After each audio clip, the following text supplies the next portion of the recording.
Good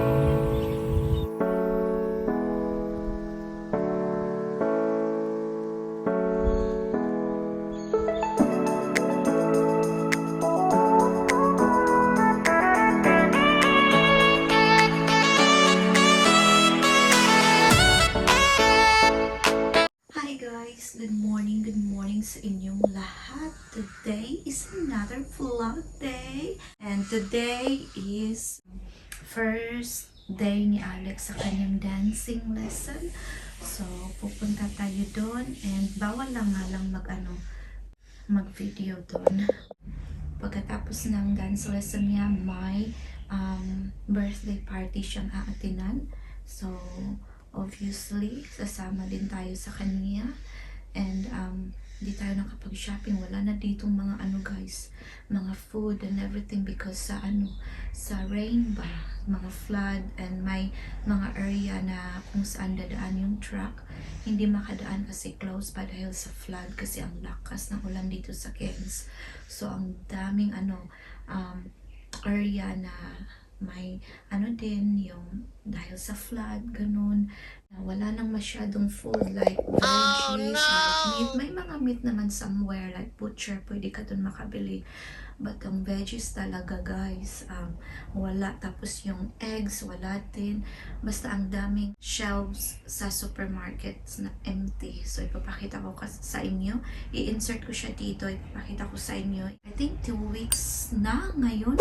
Wala pang masyadong food. Sabi nila darating daw yung truck, but who knows, we don't know. Lalo na kami, yung first na dumating last week yung truck, hindi kami nakapunta doon kasi nga busy kami, full-time work, diba? So kailangan early ka talaga ng shopping doon para meron ka. So yun, ayos lang tayo and natin si Alex doon, magda-dancing lesson si Alex. Ito yung exciting moment para sa kanya. Nag-gymnastic naman si Alex before. Hindi ko lang siya na ipakita sa inyo dito. Na-try niya yung gymnastic, but now it's a jazz dance. So, yung pinili ni Alex is jazz. So, yun. Pupunta tayo doon and then we're gonna set Alex sa kanyang birthday party as well. So, I'll see you guys.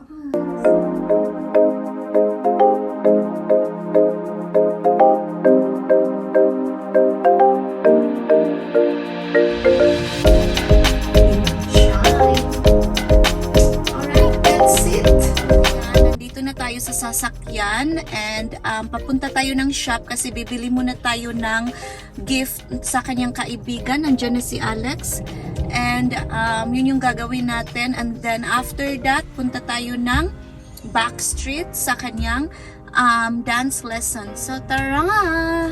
One eternity later.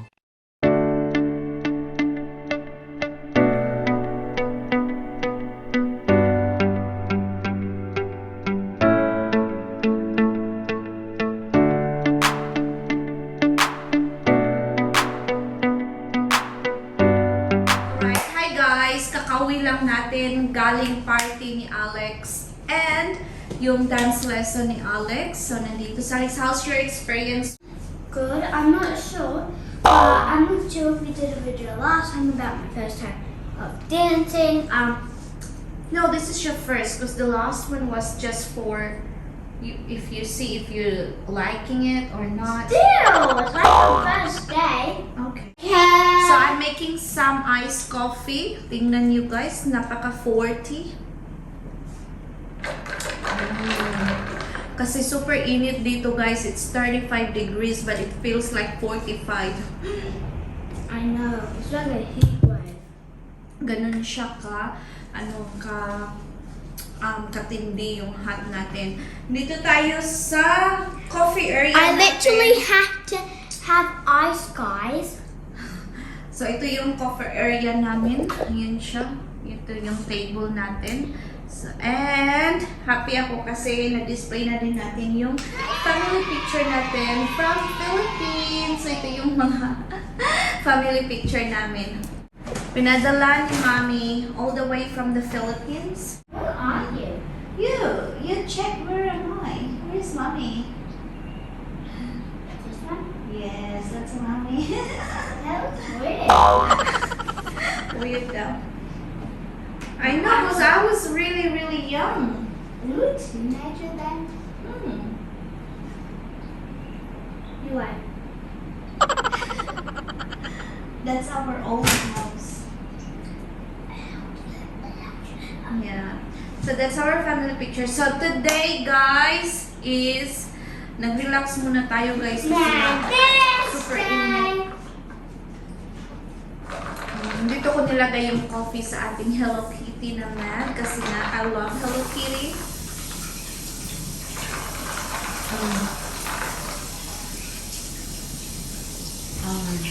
So refreshing.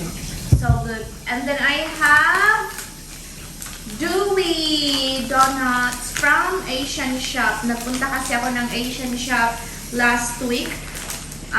Kasi gustong-gusto ni Alex yung mga biscuits natin sa Pinas. So, tinatry ko to. Hindi ko pa ito Did you na-try sa tell them Pinas. that I requested it? Yeah.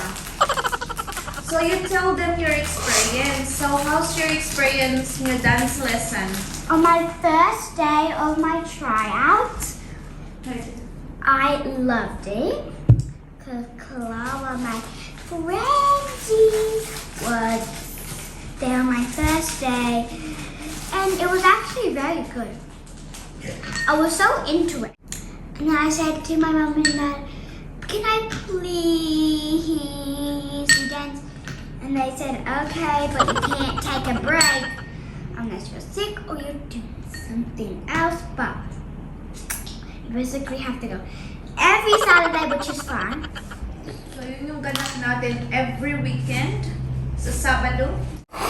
Masarap siya, guys. Diyan kayo sa Pinas, try nyo to. It's good.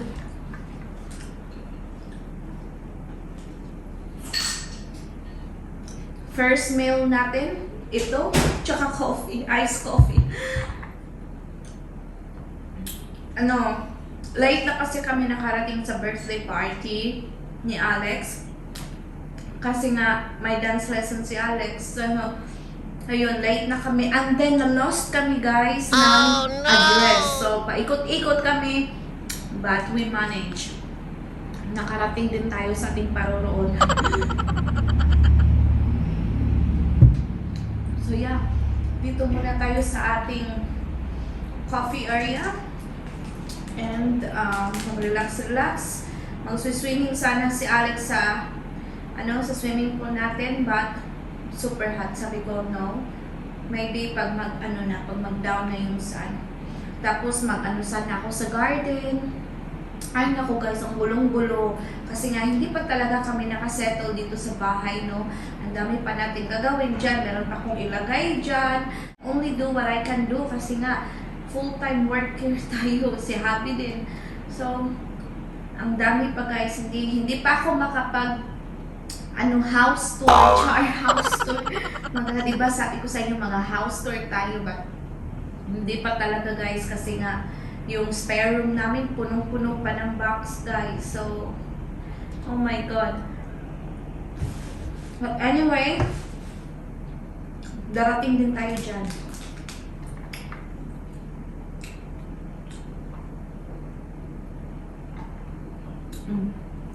Ang sarap ng iced coffee. Relax muna tayo guys, and I'll see you later.